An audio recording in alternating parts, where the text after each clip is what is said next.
Welcome to this video. Today we'll guide you through on how to sign in into YouTube. So the first thing we have to do is go to our search bar and open a browser. So I'll choose Chrome.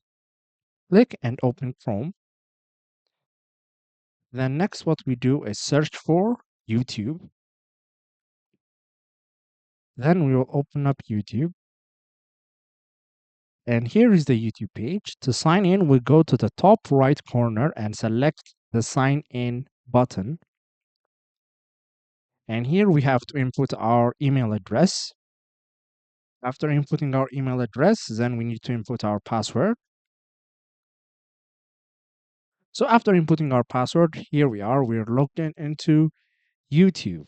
To sign out of YouTube, we go back to the top right corner and select our account and select the sign out button. And here we are signed out. If this was helpful, please consider subscribing and leaving us a like. It really helps us out. See you next time.